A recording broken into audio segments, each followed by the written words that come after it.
I've just heard of the release of Decibel.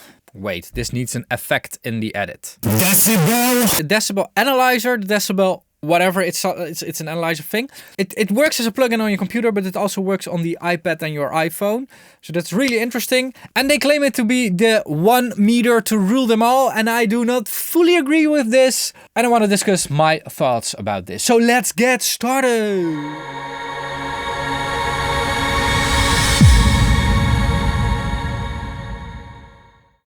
Alright, so I've been playing with Decibel actually for a few weeks already. I was part of the beta testing group, although I didn't really do beta testing. I didn't really give a lot of feedback. I was just in the loop and looking at it so that I could make an interesting video for you all. So basically Decibel is a fully customizable metering system.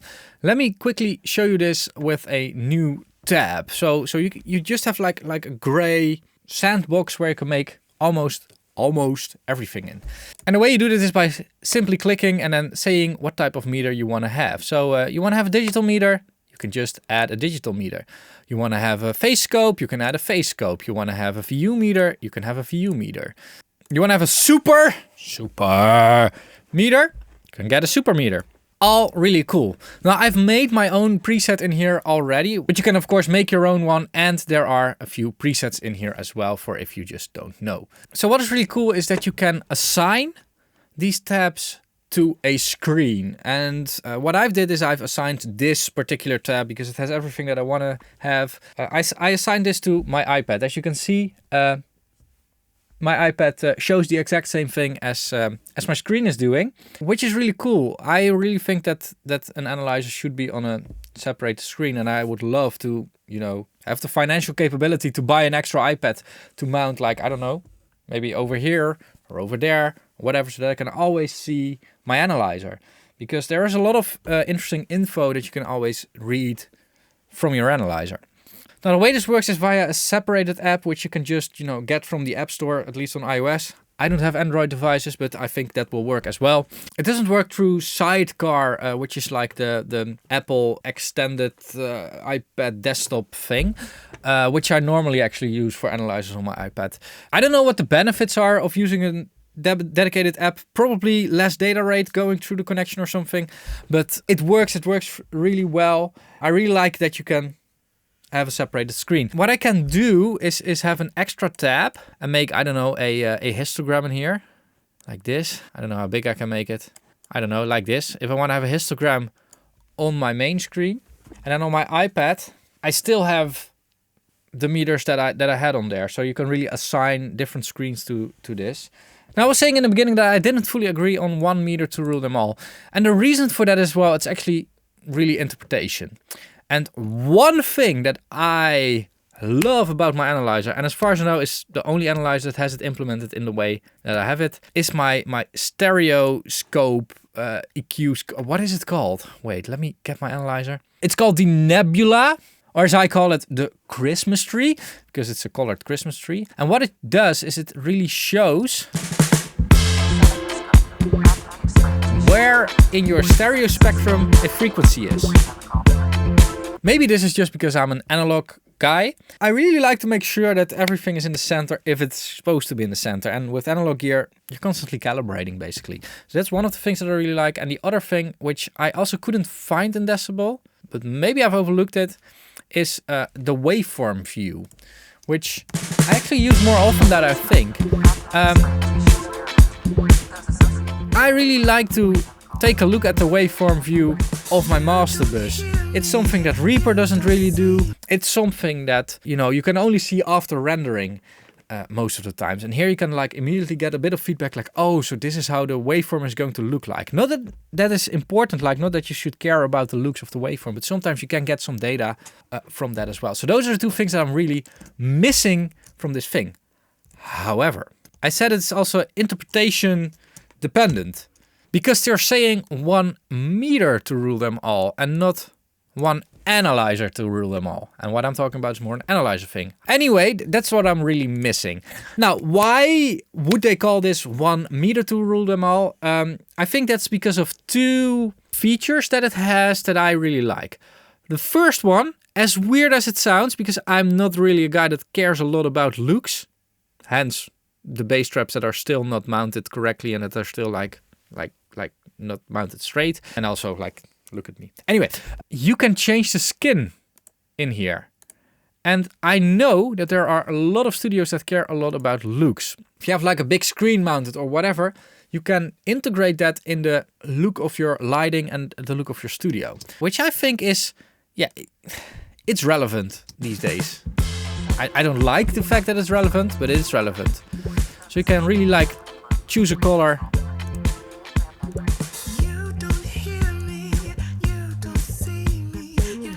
Which color am I going to choose?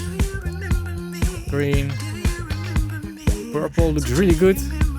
Red. I think I'm going to choose for vivid pink because pink is just a cool color. I think pink should be, you know, way more standardized. Then I should also change my lighting to pink actually. This is as pink as I can get it. Yeah, that's great. So you can match it, which is cool. But that will never make your track sound better. Let's be honest. Like you can have the best looking studio, the best looking analyzer. And I know that a lot of people care about that. I don't care. I don't give a damn flying F about where you've produced your music or how the place looks like or whatever. I don't care. But in the modern world where people really care about the outside instead of about what is really going on, like fancy cars, that all that kind of stuff, I think it's a really cool feature. And I really like that I can put it in pink mode. Anyway, but now let's move on to the real deal, the real thing. I'm keeping you all in tension, or maybe not because you've already seen it. You can set a calibration based on the streaming servers or the distribution that you're going to use. So you can use YouTube, you can use Spotify, Netflix even, R128, broadcasting standard, Blu-ray, Deezer, Club Music, CD, ATSC A85, Apple Music, Amazon, and that's it. And this calibration has to do with basically one thing, and that's loudness. Yes, here it is again, the loudness discussion. So back in the old days, up until about a week ago, there was a fierce loudness war going on, and streaming services were trying to tackle the loudness war, trying to end the loudness war without any casualties by normalizing everything. So you can make it as loud as possible, but the streaming service would just turn it down and make sure that everybody would sound at the same level.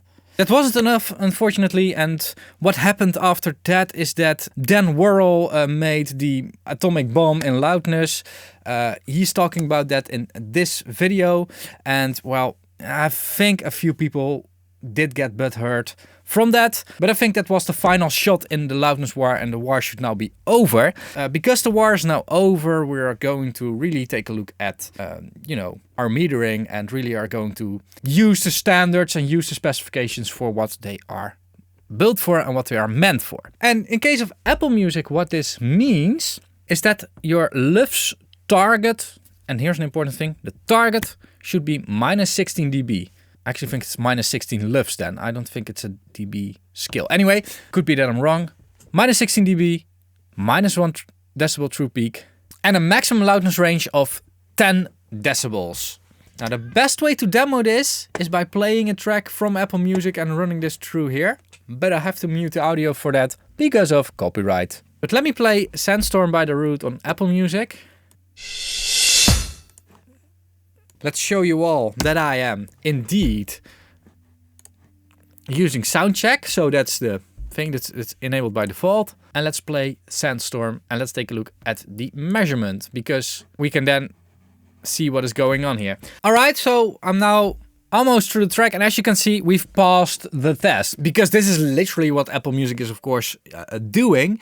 But just to show you that this passing thing, well, kind of works. And this target thing is really interesting, because if I now play back a full master on minus 1 dB true peak, it's now giving us a loudness of minus 12-ish, and it says fail. However, should it be failing then or not? Like that's a very important question. Like, loudness data is also very sensitive for interpretation. Like, you should really know and figure out and really understand what the numbers are saying. Because if your loudness is at minus 12 LUFS, the only thing the streaming service is going to do is turn down your volume.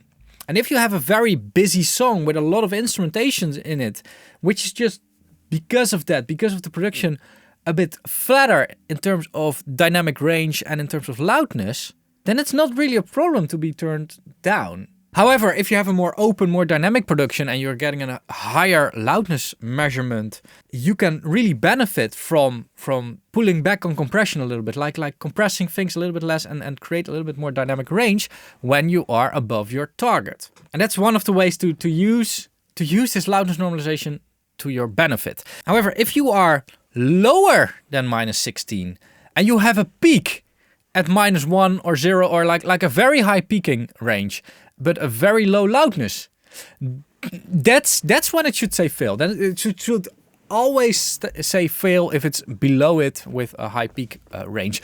Because I don't know what streaming services are doing. It depends a little bit on which streaming service you have. And I think there are a few interesting articles about that. I think people will comment about that below. If you're lower, then, well, streaming service won't lower your volume. So you are less loud than other people's songs, which creates like kind of a volume gap for the listener. But what could also happen is that the streaming service will turn up your volume. And if your peaks are at -1 and they are turning you up for like 2 or 3 decibels, you're either getting clipping or there's some kind of limiter that they're using. We don't want that. So the way you interpretate your loudness measurement is really important. And yes, you can adjust the tolerance. So within how much should it should it give you a pass? But this is both ways. While I think that the tolerance should only work in the upside way. So if it's like 2 decibels or 3 decibels louder, it's okay for me. If it's 3 decibels quieter, it shouldn't tolerate that. It should definitely give it a fail then. And I keep constantly saying to people like, adhere to loudness laws, adhere to what streaming services are saying, adhere to their delivery specifications. Also take a look at your distribution, what they are saying about the delivery specification, because that is why specs are there. We can use this to so much of our advantage. However, I don't think that there are a lot of people listening to this talk, so I don't even know why I'm still talking about this, because people just keep pushing the limits of loudness and that kind of stuff, and it's just complete nonsense. So that's, and I'm pretty sure that in the audience retention I would already see, like when I start like talking about loudness again, that the audience retention goes down. Anyway, the decibel metering system, not really analyzer system, but metering system, I think it's really cool, and definitely cool because of the iPad, iPhone, or like every type of mobile device integration. Oh, it actually also works it also turns. Really cool just because of that. And also because it has very cool calibration presets built in for the streaming services. So yeah, check it out. It's not really cheap. It's 139 euros. And it has a 30-day trial. And for the disclaimer, yeah, they did send me an NFR license so that I could use it for a year. So after a year, I probably need to buy it, which is no problem at all if I keep using it. I don't know yet for sure, but you will see this whenever I do all the software that I'm using update video. You would see exactly what I'm using and what I'm not using. But for now, I'm keeping it in my workflow a little bit because it's like a really easy and handy tool to have. Now, as always, the guys from process.audio are not seeing this video before it goes out and all that kind of stuff. And everything that I'm saying is completely independent. As always, and that's also the way that I like to stay. It's actually in such a way that it's either independent or not making videos at all. Sponsored content coming from the audio industry on my channel is just no option, just so you all know. If you like my independence and want to support that, that is highly appreciated and actually needed in order to make this. I'll have a few support links in the description down below. Affiliate links, basically buying something in a shop that I'm affiliated with will make sure that a little bit of your purchase gets kicked back to me, and that way you're supporting me. Really cool way of supporting. Another way to support me is by pledging a bit to my Patreon campaign, which I'm going to link over here. And on Patreon you get early access to videos, answers to your questions, a little bit of community vibe, fan club vibe is also on Patreon. Check it out, it's all on Patreon. Last way to support the YouTube platform is by watching more videos, staying on the YouTube platform. They like it if you do that. So I'll link one of my videos over here, but also make sure to watch videos from other creators because I'm not the only one on here. So they will be linked around this video somewhere. Thanks a lot for watching, keep pushing, and bye bye.